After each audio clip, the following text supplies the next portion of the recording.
क्या आपको पता है, एक सर्वे के अनुसार 1% रिटायर पर्सन अमीर पाए गए, 4% रिटायर पर्सन अपनी नौकरी के मानक को बनाए हुए हैं, 23 रिटायर पर्सन अभी तक काम कर रहे हैं, यानी रिटायरमेंट के बाद वो बराबर काम कर रहे हैं, 63 रिटायर पर्सन या तो अपने बच्चों पर निर्भर है, या समाज पर निर्भर है, या चैरिटी पर निर्भर है। 9% रिटायर्ड पर्सन फंड न होने की वजह से डेथ हो गया या मृत्यु हो गई।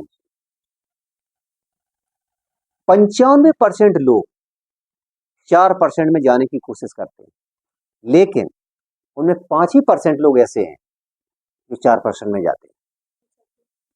उसका एक वजह है कि जब लोग 25 साल के बाद अपना करियर चालू करते हैं, इनकम चालू करते हैं, शादी करते हैं, उनके परिवार की जिम्मेवारी आ जाती है।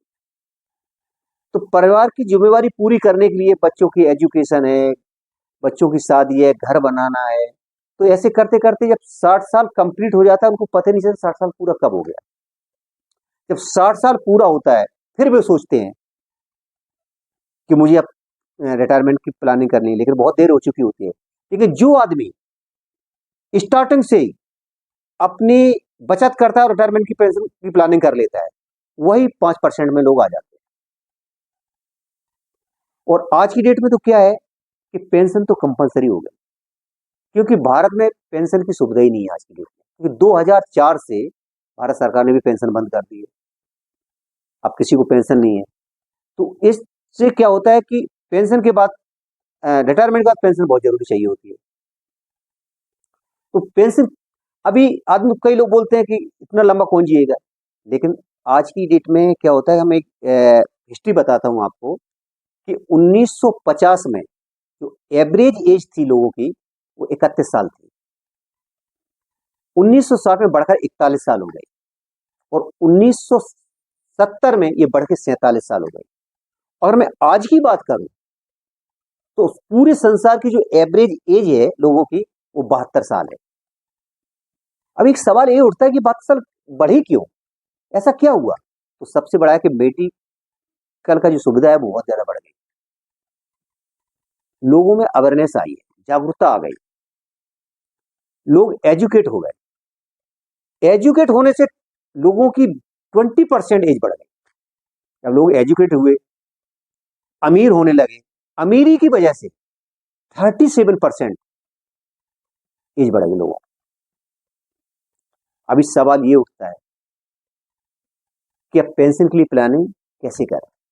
जैसा आपने पूछा ना, मुझे क्या करना चाहिए, तो आपको सिंपल है कि अगर आपको पेंशन चाहिए तो सिर्फ 11,000 रुपए प्रति महीने, सिर्फ 11 साल इन्वेस्टमेंट करना है।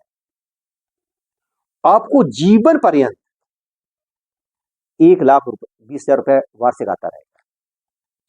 कभी भी इस दुनिया को छोड़ के जाएंगे, उस समय फैमिली को 17,28,000 गारंटी देके जाएंगे।